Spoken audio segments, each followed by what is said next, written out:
Renungan Pagi, Yesus Nama di Atas Segala Nama oleh Ellen G. White, 25 Mei 2024. Mari kita berdoa. Bapa kami yang di sorga, Allah pencipta langit dan bumi, laut dan segala isinya, Allah yang maha besar, maha kuasa, sumber segalanya, yang kami sembah selalu melalui anak-Mu yang tunggal, Yesus Kristus. Terpujilah Yesus, anak Allah yang maha tinggi, yang adalah perlindungan kami dari badai. Pada pagi hari ini kami bersyukur boleh bangun dan berbakti, dan sebagaimana membaca dan mendengarkan nasihat firman-Mu, kiranya ini menjadi pembaharuan bagi kami semua, agar kami tinggal dalam Yesus dan Yesus di dalam kami. Beserta kami sepanjang perbaktian ini, kehendak-Mu yang jadi. Ampun kami akan dosa dan salah, karena kami berdoa hanya dalam nama anak Allah yang tunggal, Yesus Kristus, yang adalah Tuhan dan Juru Selamat kami. Amin. Renungan hari ini akan dibacakan oleh Saudari Carla Tikonowo. Kepada Saudari Carla, kami persilahkan.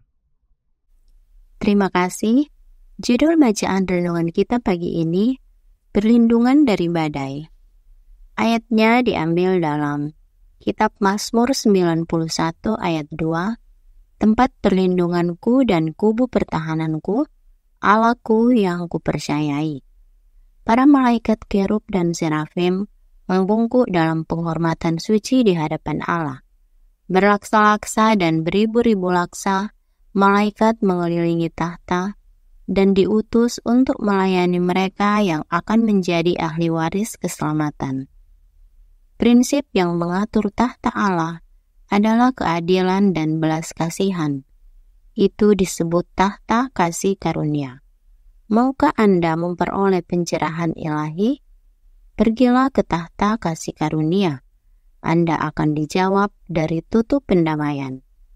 Sebuah perjanjian telah dibuat oleh Bapa dan Anak untuk menyelamatkan dunia melalui Kristus. Pelangi di atas tahta adalah tanda bahwa Allah melalui Kristus mengikat dirinya untuk menyelamatkan semua orang yang percaya kepadanya. Perjanjian itu teguh seperti tahta, dan tahtanya ditegakkan dalam kebenaran. Lalu, mengapa kita tidak begitu yakin, tidak begitu percaya?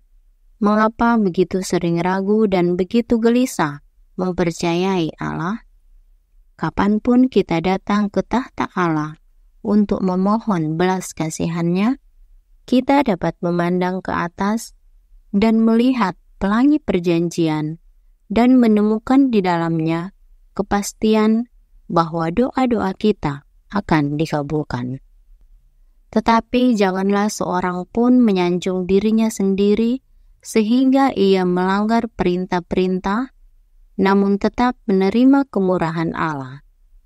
Dalam pemerintahan Allah, keadilan dan kasih karunia berdiri berdampingan. Hukum tidak dapat dilanggar tanpa mendapat hukuman. Keadilan dan penghakiman adalah tempat bersemayamnya tahtanya. Di dalam Kristus, kasih dan kesetiaan akan bertemu, keadilan dan damai sejahtera akan bercium-ciuman. Kristus sendiri yang memberikan hukum itu dari Gunung Sinai, dan Dia tidak mengurangi satu iota atau satu titik pun tuntutannya. Dia telah memberikan hidupnya sendiri untuk mendamaikan pelanggaran hukum yang dilakukan umat manusia dan untuk memampukan mereka menaati ajaran-ajarannya. Kristus mengetahui pencobaan yang dialami orang berdosa. Dia mengetahui godaan-godaannya. Dia telah mengambil sifat alamiah kita.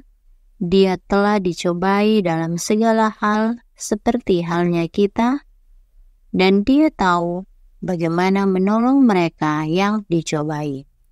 Dia telah menangis, dan Dia mengetahui kesedihan kita. Dia telah mengalami semua kesedihan kita. Bagi setiap orang yang beriman dan percaya kepadanya, dia akan menjadi satu tempat persembunyian dari angin dan tempat perlindungan dari badai. Sebagai manusia, Kristus naik ke surga. Sebagai manusia, Dia adalah pengganti umat manusia. Sebagai manusia, Dia hidup untuk menjadi perantara bagi kita. Dia sedang mempersiapkan tempat bagi semua orang yang mengasihi Dia. Dikutip dari The Signs of the Times, 10 Oktober 1892. Demikian bacaan renungan kita pagi ini. Tuhan Yesus memberkati. Terima kasih atas penatalayanan Saudari Carla. Tuhan Yesus memberkati. Selamat pagi saudaraku dalam Tuhan. Selamat Sabat. Pekabaran renungan hari ini penting sekali kita pahami. Mari kita baca beberapa penjelasan dari sumber renungan hari ini yang terdapat dalam Signs of the Times tanggal 10 Oktober tahun 1892. Kita baca paragraf 4 yang berkata, mereka yang menyatakan bahwa Kristus tidak mungkin berbuat dosa tidak dapat percaya bahwa Ia mengambil alamiah manusia pada dirinya. Kristus sebenarnya dicobai, tidak hanya oleh setan di padang gurun, namun sepanjang hidupnya, dari masa kanak-kanak hingga dewasa. Dalam segala hal, Dia juga dicobai seperti kita, dan karena Dia berhasil menolak godaan dalam segala bentuk, Dia memberikan teladan yang sempurna kepada manusia, dan melalui banyak ketentuan yang telah Kristus buat, kita dapat mengambil bagian dalam kodrat ilahi dan terhindar dari kerusakan yang ada di dunia melalui nafsu. Saudaraku dalam Tuhan, Yesus telah menjadi manusia sama seperti kita. Alamiah kemanusiaan kita dan kemanusiaan Yesus adalah sama. Karenanya, barang siapa yang berkata bahwa Yesus tidak mungkin berbuat dosa, orang itu tidak percaya Yesus telah menjadi manusia sama seperti kita. Namun, kenapa Yesus berhasil menolak segala bentuk godaan dan kita tidak bisa? Mari kita baca paragraf 6 dari artikel yang sama yang berkata, di dalam Kristus berdiam kepenuhan kealahan secara jasmaniah. Inilah sebabnya, meskipun digoda dalam segala hal seperti kita, Dia berdiri di hadapan dunia tidak ternoda oleh korupsi, meskipun dikelilingi oleh korupsi. Bukankah kita juga hendaknya mengambil bagian dalam kepenuhan itu? Dan bukankah hanya dengan cara inilah kita dapat menang sebagaimana Kristus menang? Inilah rahasia kemenangan Kristus yang adalah manusia sama seperti kita. Di dalam Kristus berdiam seluruh kepenuhan kealahan secara jasmaniah, dan inilah sebabnya Yesus menang. Itu sebabnya Roh Nubuat bertanya, bukankah kita juga hendaknya mengambil bagian dalam kepenuhan tersebut? Supaya apa? Supaya kita pun menang sebagaimana Yesus menang. Itu sebabnya dalam artikel tersebut Roh Nubuat mengutip ayat-ayat penting yang Yesus nyatakan. Yohanes 14 ayat 11 berkata, percayalah kepadaku bahwa aku di dalam Bapa dan Bapa di dalam aku, atau setidak-tidaknya percayalah karena pekerjaan-pekerjaan itu sendiri. Pada waktu Yesus berkata, aku di dalam Bapa dan Bapa di dalam aku, itulah makna dari seluruh kepenuhan kealahan berdiam di dalam Yesus secara jasmania. Lalu, ayat berikut ini juga dikutip dalam artikel tersebut. Yohanes 15 ayat 5 yang berkata, akulah pokok anggur dan kamulah ranting-rantingnya. Barang siapa tinggal di dalam aku dan aku di dalam dia, ia berbuah banyak, sebab di luar aku kamu tidak dapat berbuat apa-apa. Artinya, seluruh kepenuhan kealahan yang di dalam Yesus dapat menjadi bagian kita, jika kita tinggal di dalam Yesus dan Yesus di dalam kita. rahasia kemenangan Kristus menjadi bagian kita. Tetapi Roh Nubuat berkata dalam paragraf 8 dari artikel yang sama, mengapa pemahaman kita begitu tumpul? Mengapa kita tidak berpegang pada Yesus dan menarik darinya oleh iman kekuatan dan kesempurnaan tabiatnya, seperti ranting pohon anggur menarik sari dari pokok anggur yang hidup? Kita harus memandang kepada Yesus, dan ketika pencobaan mendekat, kita maju selangkah demi selangkah dalam pekerjaan kemenangan. Dengan tinggal di dalam Kristus, kita menjadi satu dengan Dia, maka kita akan aman, sepenuhnya aman terhadap semua serangan setan. Saudaraku dalam Tuhan, mengapa pemahaman banyak umat menjadi tumpul? Karena para pemimpin agama dan guru-guru agama di dalam gereja mengajarkan bahwa ada oknum lain yang bukan Yesus, yang mereka sebut dengan istilah Allah Roh, yang tinggal di dalam umat Allah, katanya. Padahal Allah Roh ini bukan pokok anggur, dan tidak ada ayat dalam Alkitab yang berkata bahwa Allah Roh itu pernah menjadi manusia dan di dalamnya tinggal seluruh kepenuhan kealahan secara jasmani. Tidak ada ayat yang demikian. Satu-satunya oknum ilahi yang menjadi manusia adalah Yesus Kristus.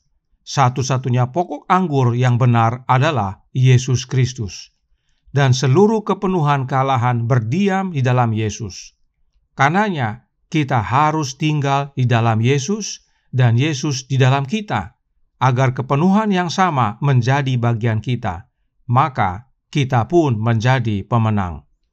Perhatikan kalimat berikut ini yang masih dalam paragraf yang sama. Dikatakan, Kristus yang hidup di dalam jiwa dinyatakan dalam karakter. Manusia bukanlah apa-apa tanpa Kristus. Tetapi jika Kristus hidup di dalam kita, kita akan mengerjakan pekerjaan Allah. Kita akan mewakili Kristus dalam hidup kita. Kita akan berbicara tentang Kristus karena kita merenungkan Dia. Kita akan bertumbuh dalam Kristus hingga menjadi pria dan wanita seutuhnya dalam pemahaman rohani. Tanpa Kristus, kita tidak ada artinya. Kristus harus hidup di dalam kita, maka kita akan bertumbuh dalam Yesus menjadi pria dan wanita yang seperti Yesus dalam karakter. Saudaraku dalam Tuhan, jangan pernah percaya ajaran yang berkata, jika menerima Allah Roh sama dengan tinggal di dalam Yesus. Jangan pernah, itu dusta. Sebab Allah Roh itu bukanlah Yesus dan tidak pernah menjadi manusia, serta alami segala godaan manusia. Mengapa kebenaran ini penting sekali kita pahami? Karena Yesuslah perlindungan kita satu-satunya dari badai. Yesus yang telah menjadi manusia, yang telah alami segala cobaan sebagai manusia dan menang, Dialah pelindung kita dari badai. Sebab Yesus mengerti kita. Perhatikan renungan hari ini berkata dalam Jesus' Name Above All Names, halaman 156 paragraf 2. Sebuah perjanjian telah dibuat oleh Bapa dan Anak untuk menyelamatkan dunia melalui Kristus. Pelangi di atas tahta adalah tanda bahwa Allah melalui Kristus mengikat dirinya untuk menyelamatkan semua orang yang percaya kepadanya. Yang membuat perjanjian untuk keselamatan kita adalah Bapa dan Anaknya, dan kita diselamatkan oleh dan melalui Yesus, Anak Allah. Kristus mengikatkan dirinya untuk selamatkan kita semua yang percaya. Karenanya jelas, Yesuslah pelindung kita dari badai. Dan Yesus rindu tinggal di dalam kita oleh kehadiran Roh-Nya, agar kita semua menjadi pria dan wanita yang menjadi serupa dengan Yesus dalam karakter, dan itulah jaminan kehidupan yang kekal. Kiranya ini menjadi pembaharuan dan pertobatan bagi kita semua. Tuhan memberkati, saya bawa dalam nama Yesus. Amin.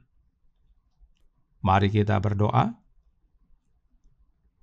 Bapa kami yang di sorga, Allah pencipta langit dan bumi, laut dan segala isinya, Allah yang maha besar, maha kuasa, sumber segalanya, yang kami sembah selalu melalui anak-Mu yang tunggal, Yesus Kristus. Terima kasih atas kebenaran vital pada pagi hari ini, untuk membangunkan dan menggugah umat-umat yang sudah tumpul pemahamannya, bahwa yang harus tinggal di dalam kami sebagai umat-umat-Mu ya Bapa, adalah anak-Mu yang tunggal, Yesus Kristus.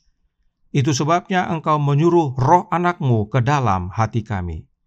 Tetapi para pendeta, para guru teologi mengajarkan bahwa ada oknum lain yang disebut Allah Roh yang harus tinggal dalam umat-umat-Mu. Itu adalah suatu penipuan. Karenanya biarlah pekabaran hari ini menjadi pertobatan bagi banyak orang. Tolong kami ya Bapa, suruhlah roh anak-Mu dalam hati ini, dan biarlah kami semua yang percaya mau membuka hati agar Kristus tinggal dalam kami dan kami dalam Yesus.